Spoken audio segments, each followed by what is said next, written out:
Cambridge 19 Test 1. You will hear a number of different recordings and you will have to answer questions on what you hear. There will be time for you to read the instructions and questions, and you will have a chance to check your work. All the recordings will be played once only. The test is in 4 parts. At the end of the test, you will be given 10 minutes to transfer your answers to the answer sheet.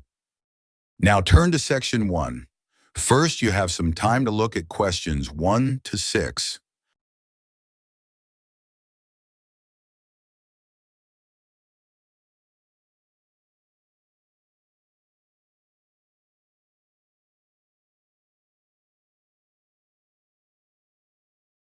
Listen carefully and answer questions 1 to 6. Good morning, Hinchingbrooke Country Park, Sally speaking. I'm one of the rangers. Oh, hello. My name's John Chapman, and I'm a teaching assistant at a local primary school. I've been asked to arrange a visit to the park for 2 of our classes. Okay, what would you like to know? Well, I'm new to this area, so perhaps you could tell me something about the park first, please. Of course.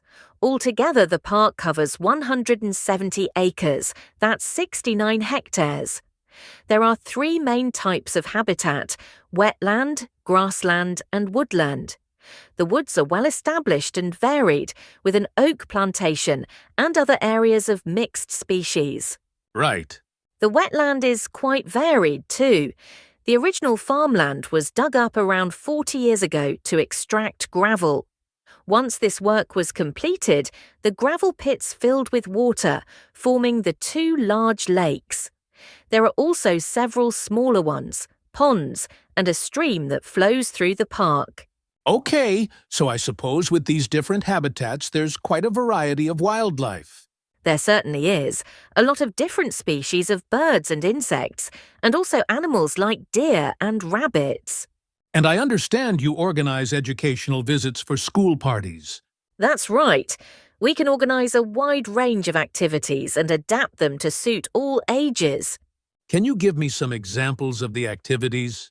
Well, one focus is on science, where we help children to discover and study plants, trees, and insects. They also collect and analyse data about the things they see. Another focus is on geography. The park is a great environment to learn and practice reading a map and using a compass to navigate around the park. Do you do anything connected with history? Yes, we do. For instance, the children can explore how the use of the land has changed over time. Then there's leisure and tourism. That focuses on your visitors, I would imagine.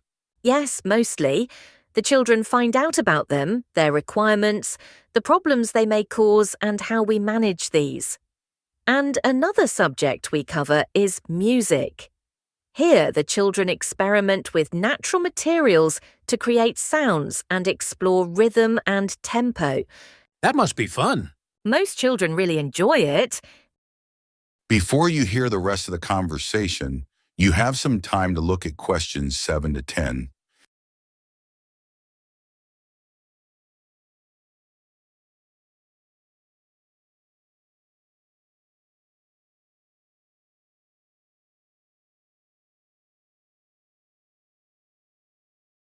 Now listen and answer questions 7 to 10.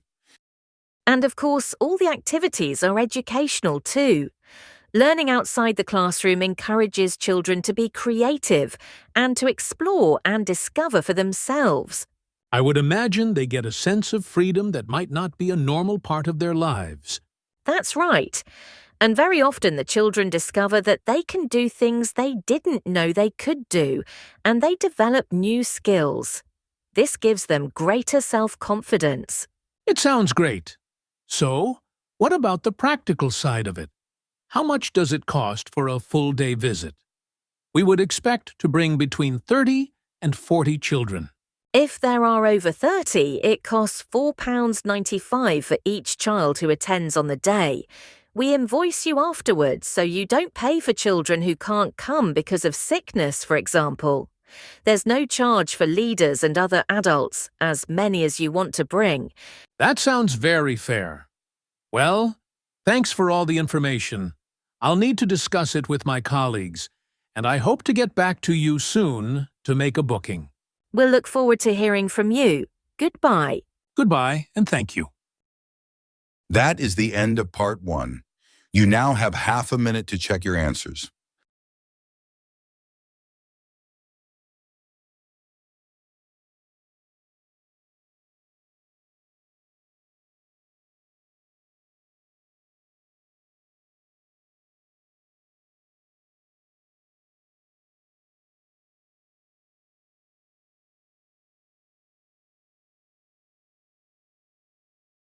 Now turn to part 2. First, you have some time to look at questions 11 to 15.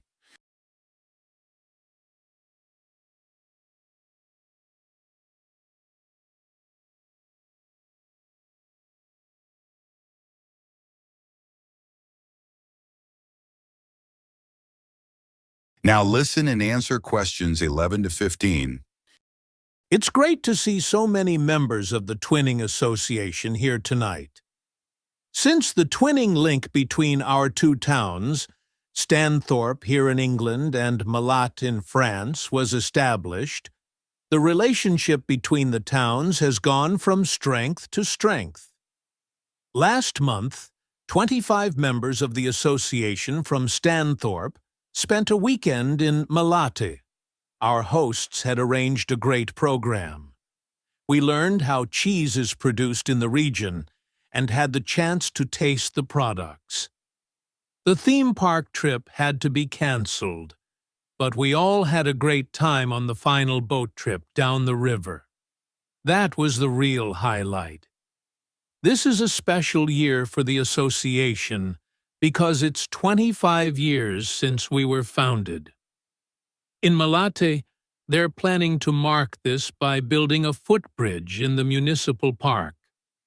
We've been discussing what to do here, and we've decided to plant a poplar tree in the museum gardens. We considered buying a garden seat to put there, but the authorities weren't happy with that idea. In terms of fundraising to support our activities, we've done very well. Our pancake evening was well attended and made record profits. And everyone enjoyed the demonstration of French cookery, which was nearly as successful. Numbers for our film show were limited because of the venue, so we're looking for somewhere bigger next year. We're looking forward to welcoming our French visitors here next week. And I know that many of you here will be hosting individuals or families. The coach from France will arrive at 5 p.m. on Friday. Don't try to do too much that first evening as they'll be tired. So have dinner in the house or garden rather than eating out. The weather looks as if it'll be okay, so you might like to plan a barbecue. Then the next morning's market day in town, and that's always a good place to stroll round.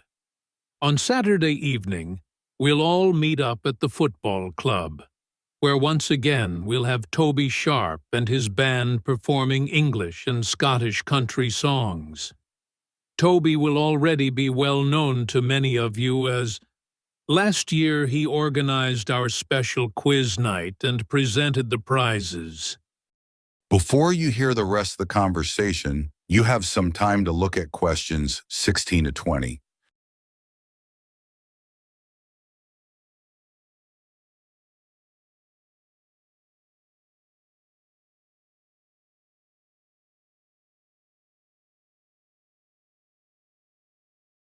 Now listen and answer questions 16 to 20.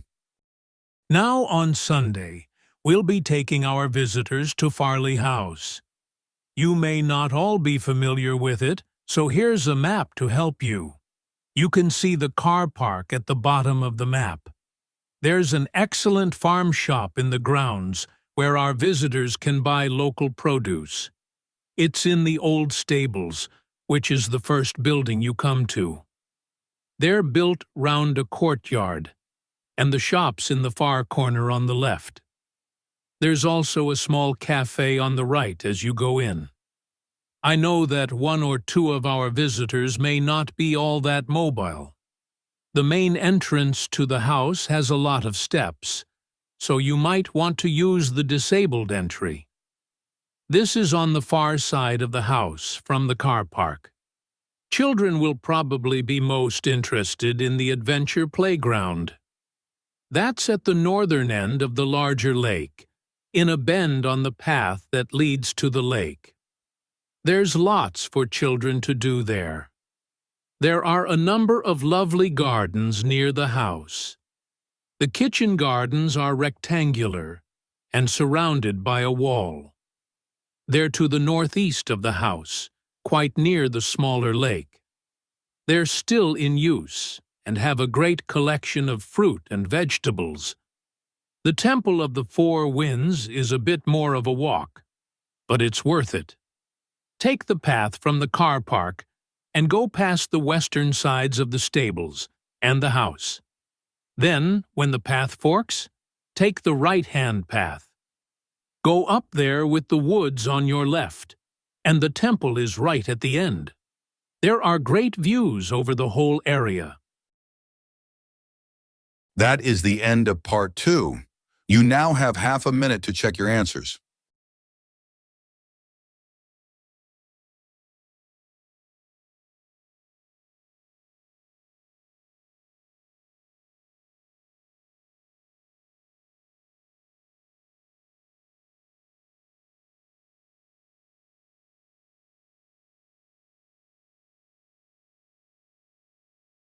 Now turn to part 3. First, you have some time to look at questions 21 to 24.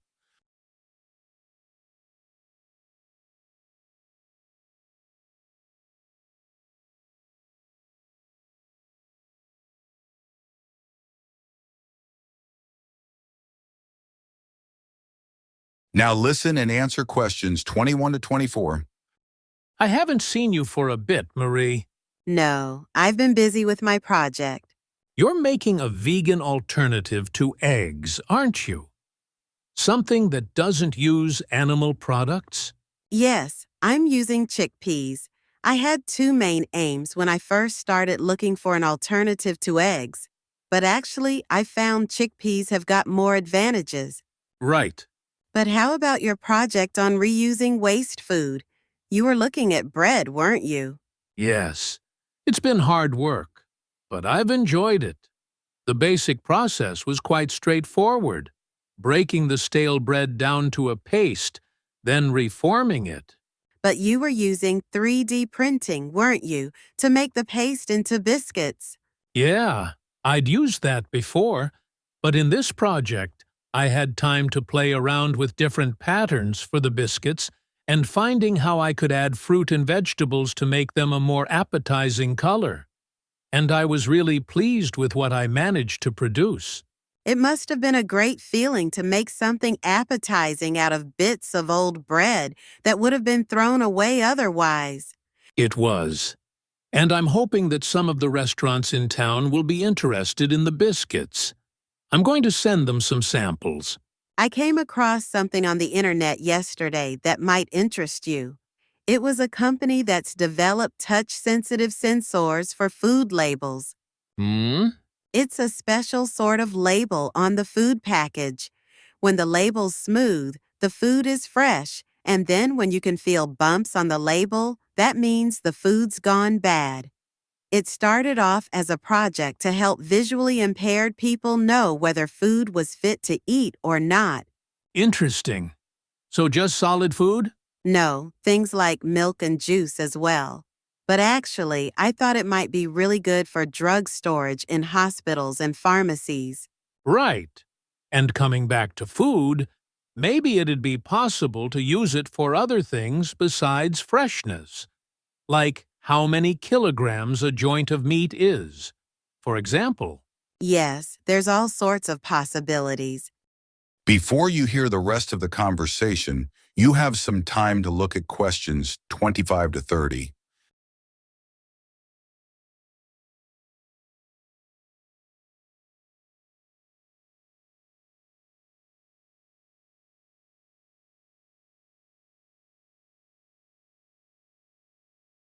Now listen and answer questions 25 to 30.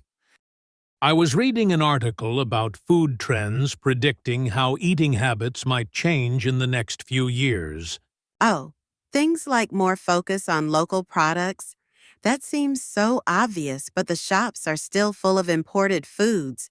Yes, they need to be more proactive to address that. And somehow motivate consumers to change. Yes. One thing everyone's aware of is the need for a reduction in unnecessary packaging. But just about everything you buy in supermarkets is still covered in plastic. The government needs to do something about it. Absolutely. It's gotta change. Do you think there'll be more interest in gluten and lactose-free food? For people with allergies or food intolerances, I don't know.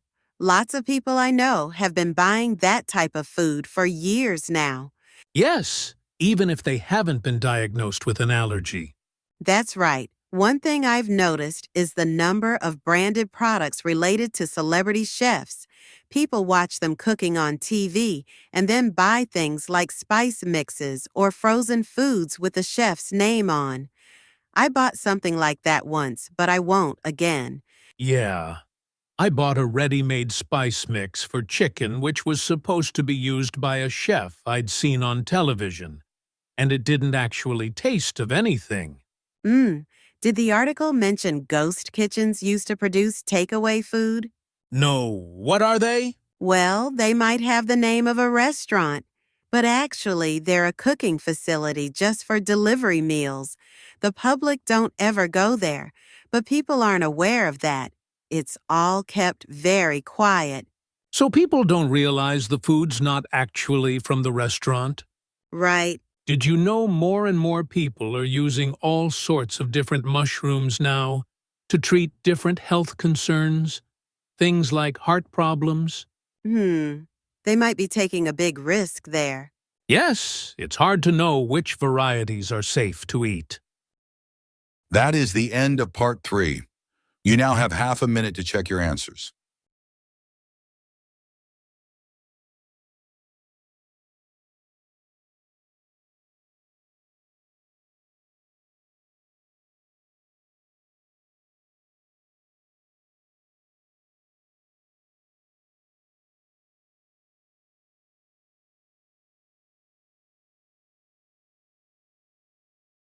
Now turn to part 4.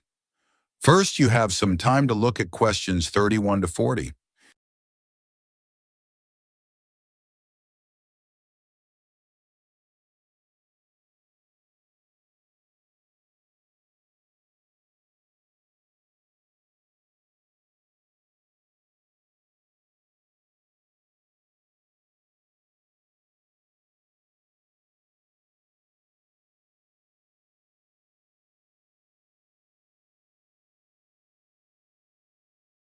Now listen and answer questions 31 to 40.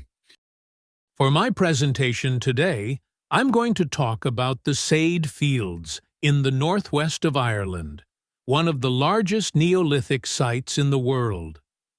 I recently visited this site and observed the work that is currently being done by a team of archaeologists there. The site was first discovered in the 1930s by a local teacher, Patrick Caulfield. He noticed that when local people were digging in the bog, they were constantly hitting against what seemed to be rows of stones. He realized that these must be walls, and that they must be thousands of years old for them to predate the bog, which subsequently grew over them. He wrote to the National Museum in Dublin to ask them to investigate, but no one took him seriously. It wasn't until 40 years later, when Patrick Caulfield's son Seamus, who had become an archaeologist by then, began to explore further. He inserted iron probes into the bog to map the formation of the stones, a traditional method which local people had always used for finding fuel buried in the bog for thousands of years. Carbon dating later proved that the site was over 5,000 years old and was the largest Neolithic site in Ireland. Thanks to the bog which covers the area, The remains of the settlement at Sade Fields, which is over 5,000 years old, are extremely well preserved. A bog is 90% water.